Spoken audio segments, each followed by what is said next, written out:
मदद करेगा। 1955 में नाम क्या मिलना है, बंद करवाया, कब कानून करवाया कि जैसे भी बंद होगा ये वो तय करेगा। उस कानून आज बदला गया। कैसा कानून है ये? नया कानून काली मंडियों को, बड़ी बड़ी खरीदारियों को मदद करेगा कि उस कानून के तहत आपको बड़ी बड़ी दाम पर लेना है वो अपनी प्राइवेट खरीदा जाएगा। कैसे खरीदा? सरकारी मंडी में आपको टैक्स लगेगा, प्राइवेट मंडी में आपका टैक्स लगेगा। इसका ऐसा है कि तमाम किसान सबसे पहले सरकारी मंडियों को अपने रास्ते ये होगा क्योंकि बड़ी बड़ी खरीद है, बड़ी बड़ी अरबपति सामान को अपने प्राइवेट मंडियां खोलेंगे। उन मंडियों में सामान सरकारी मंडी में आपको टैक्स लगेगा, चाहे प्राइवेट मंडी में आपको जिस दाम पे चाहे। इसका मतलब है कि तमाम कोई न्यूज प्राइवेट मंडियों में चले जाएंगे। लेकिन आस्ते आस्ते ये होगा कि जो बड़े बड़े खरीदारी नहीं वो उन मंडियों में सामान स्टॉक, ऐसा कुछ कानून मंडियों में सामान इकट्ठा कर देंगे और जब मन चाहे तब आप अपने उपज का सही दाम पे चाहे आप। तीसरा कानून ये है न्यूनतम जिसे कहते हैं कॉन्ट्रैक्ट फार्मिंग का कानून।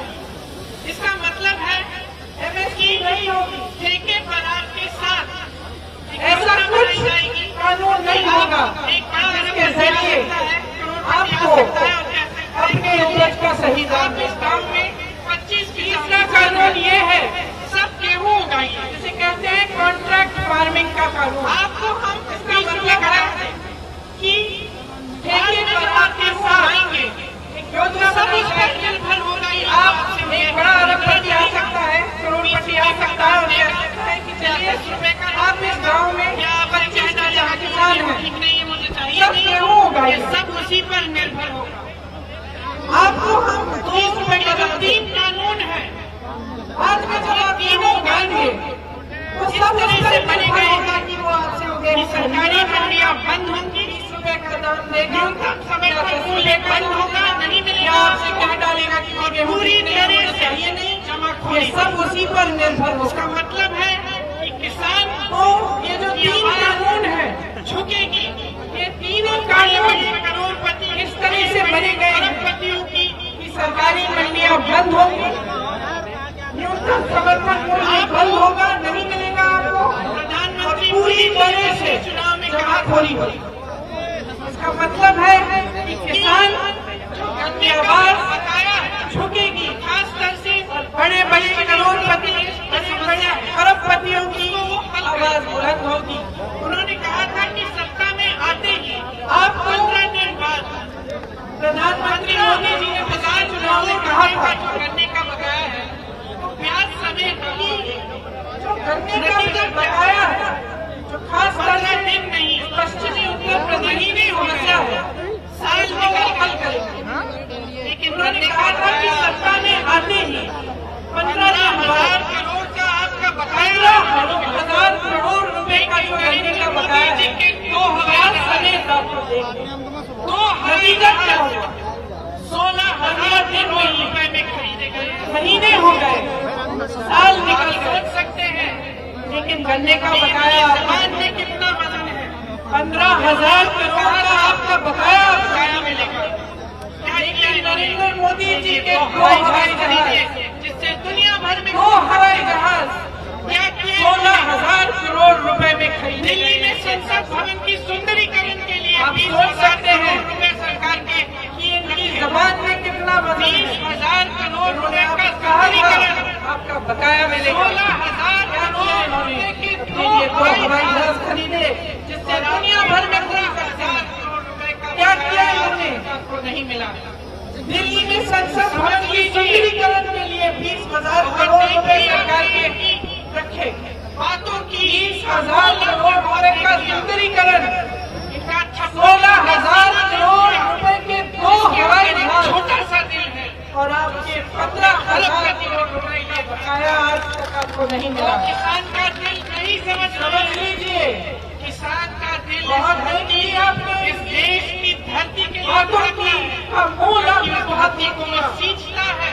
इनका 56 इंच का सीना की जान जुड़ी हुई है, जिसके अंदर एक छोटा सा धरती से ही अपने किसान के लिए देश को आत्मनिर्भर, वो किसान का दिल नहीं समझ रहे हैं। श्वेत क्रांति के जरिए धरती इस देश की धरती के लिए धड़कता है किसान, क्योंकि उस धरती को वो सींचता है। सीमा धरती से उसकी जान जुड़ी हुई, सीमा पर तैनात होकर धरती से ही सुरक्षा, उस किसान ने ही देश के लिए अपनी जान निर्भर बनाया, देश के लिए शहीद क्रांति, श्वेत क्रांति किसान का बेटा, इस देश को आत्मनिर्भर बनाने वाला किसान है की सुरक्षा, यही किसान का बेटा, उसी किसान का बेटा प्रधानमंत्री सीमा पर तैनात होकर और उसी देश की सुरक्षा करता है।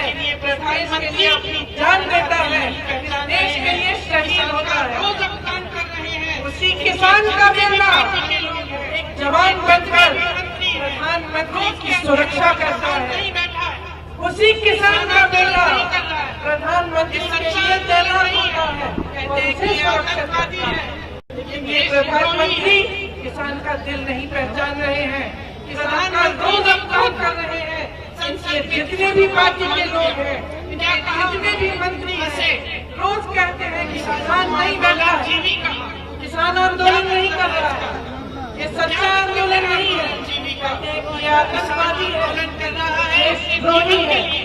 अपनी मिट्टी के लिए, अपने देश प्रधानमंत्री ने खुद बेटी के लिए जो हमारे सीने पे खड़ा हुआ अपमान किया, उसका क्या कहा उन्होंने वाला ऐसे देश आंदोलन जीविका आतंकवादी क्या होने वाला वो देश आंदोलन जीविका वो आंदोलन कर रहा है अपने जीवन के किसान के दिल की मिट्टी के लिए, अपने देश के किसान ने अपने बेटे के लिए जो हमारी सीमा पर खड़ा हुआ है, उसका मजाक उड़ाने वाला मोदी जी, देशद्रोही कहने वाला, उसको आतंकवादी कहने वाला चीन वो देशभक्त नहीं है। लेकिन जिस देशभक्त कभी नहीं हो सकता किसान के दिल को नहीं पहचानता। 78 दिनों के लिए किसान इंतजार कर रहे हैं, 78 दिनों से किसान दिल्ली बॉर्डर पर बैठा है, जिनको हमने सत्ता दी, मोदी जी अमेरिका हुआ है, प्रधानमंत्री बनाया, पाकिस्तान हुआ है, वो हमारी चीन हुआ है, हमारे पास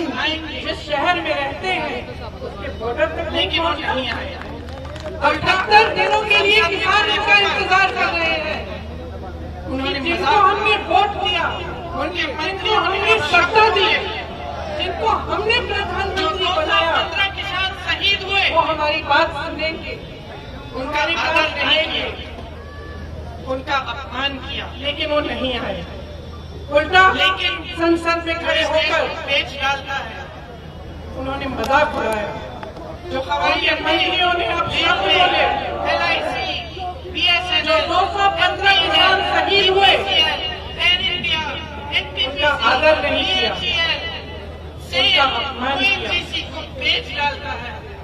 लेकिन क्या उम्मीद है जो इस देश को पेच डालता है, क्या उम्मीद रखते हैं? मैं आज हवाई अड्डे, railway, LIC, BSNL, Congress party, MTNL, BPCL, एरिसिया, BHEL, सेल, ONGC को पेश करके आंदोलन में हम खड़े हैं, हमारी शक्ति आप उम्मीद रख रहे हैं।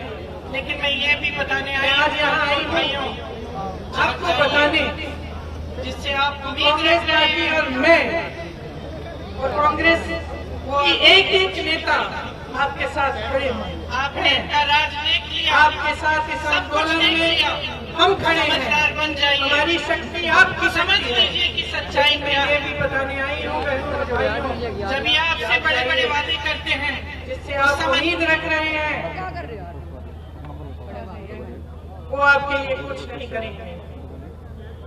आपने इनका राज देख लिया, सब कुछ देख लिया, अब समझदार बन जाइए, समझ लीजिए कि सच्चाई क्या है। जब ये आपसे बड़े बड़े वादे करते हैं तो समझ जाइए कि ये वादे खोखले हैं, ये शब्द खोखले हैं। जब तमाम लोग इन्हीं सड़कों पे, इन्हीं हाईवे पे पैदल चल के गांव की तरफ रवाना हुए, तो कहाँ थी ये सरकार? क्या सुविधा बनाई, किस तरह से मदद की आपकी? अरे पीछे हो भैया, हाथ पीछे हो। जिन लोगों के लिए ये काम करते हैं वो लोग आपकी परवाह नहीं करते, ये खुद आपके लिए परवाह नहीं करते। अब समझ जाने की बात है, समय आ गया है, आप जागे, पीछे मत हटिए। आपने आंदोलन शुरू किया है, ये आपके अस्तित्व का आंदोलन है। जिन लोगों के लिए ये काम करते हैं एक कदम पीछे मत हटिए, हम आपके साथ खड़े हैं, आपके साथ। अब समझ जाने की बात है, जब समय आ गया है अब जाइए, हम पीछे मत हटिए। आपने आंदोलन शुरू किया है, आपको आपके अस्तित्व का आंदोलन है, सरकार की आपकी जमीन का आंदोलन है। आपके लिए एक कदम पीछे मत हटिए। अगर कांग्रेस के साथ खड़े हैं तो ये कानून रद्द किए जाएंगे, लड़ेंगे, न्यूनतम समर्थन मूल्य रद्द नहीं होंगे, आपकी मदद के लिए करेंगे, आपको पीछने के लिए नहीं। आपको मालूम है कांग्रेस की सरकार के समय आपके दिलों के साथ, आपके जीवन के साथ राजनीति नहीं करेंगे। आपका बंटवारा करके धन के नाम पर, जाति के नाम पर आपको अलग करके आपको तोड़ेंगे नहीं, आपको जोड़ेंगे। और मैं ये कहना चाहती हूँ कि इस आंदोलन में आप सब जुड़िए, एक एक किसान जुड़े, चाहे किसी भी मजहब का हो, किसी भी जाति का हो। पूरे उत्तर प्रदेश के किसान की आवाज उठनी चाहिए। जिस तरह से कुछ दिनों पहले एक किसान ने 40 क्विंटल गोभी सड़क पर फेंक दी, ये मेरे कोई काम की नहीं है ये, क्योंकि उसको 1 रुपए किलो का दाम मिल रहा था। उस तरह से कभी नहीं होना चाहिए। आपको कभी जुल्म और इस तरह के अत्याचार नहीं सहने चाहिए। आप खड़े होइए, हिम्मत बनाइए, हम आपके साथ हैं। जय जवान, जय जवान, जय जवान, जय हिंद। तरह से कभी नहीं होना चाहिए। आपको कभी प्रियंका जी, तरह के अत्याचार। एक सेकंड, एक जरूरी सूचना है, जरूरी सूचना है, जरूरी सूचना है। जोरदार नारा लगाइएगा, प्रियंका गांधी, प्रियंका गांधी।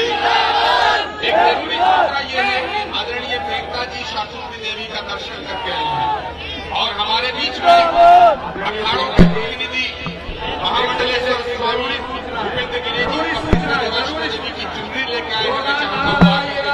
प्रियंका जी महामंडलेश्वर स्वामी जी मीरानंद जी भी आए और प्रियंका जी एक महत्वपूर्ण उद्घोषणा उनकी तरफ से सुनो भाई, मंच में भी कितने लोग भी जाना चाहते हैं। और प्रियंका गांधी किसानों के साथ और आदरणीय प्रियंका जी, ये देश का सब समाज आपके आह्वान पर होने वाले कुंभ में 1 लाख संतों का समर्थन आपके आह्वान पे होगा। शंकराचार्य की अध्यक्षता में 2 तालियों से स्वीकार करिएगा मां वैष्णो देवी की चुनरी को। धन्यवाद। किसानों के साथ प्रियंका जी, धन्यवाद, धन्यवाद तमाम हमारे संतों का, आपने आशीर्वाद सुना हमारे नेता को यहाँ पर आकर के सम्मान देने का काम किया। और मैं आग्रह करूंगा तमाम लोगों से कि हम शहीदों को नमन करो, जो शहीद हुए हैं किसान आंदोलन में। वो लोग जो हमारे लोग शहीद हो गए चमोली में, 1 मिनट के मौन के साथ मैं सब लोगों से आग्रह करूंगा कि उनके सम्मान में 1 मिनट का मौन रखने का काम करें साथियों।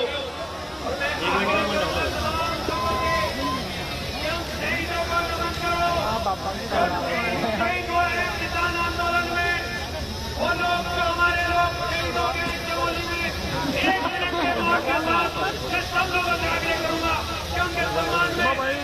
धन्यवाद साथियों, आप सब लोगों का यहाँ आगमन के लिए। और जो मैं पीएल पूनिया और विवेक बंसल साहब से खासतौर से माजरत चाहता हूँ कि आदेश हुआ था कि बहुत जल्द, चूंकि मैडम के कार्यक्रम सारे के सारे लगे हुए हैं और बेगम नूरबानो साहिबा से उनका नाम लेना मैं भूल गया था। मैं सब साथियों का हृदय की गहराइयों से आभार करता हूँ कि आप लोगों ने यहाँ करके सहारनपुर के लोगों को साथियों सम्मान देने का काम किया। और सहारनपुर के तमाम किसानों आपका आभार है और इस लड़ाई के लिए आने वाली तैयार हो जाओ। धन्यवाद। वीरेंद्र ठाकुर जी, चौधरी इरशाद साहब और अरुण चौधरी जी हमारे साथ सम्मिलित धन्यवाद। भाई सिराज कैसर साहब का धन्यवाद।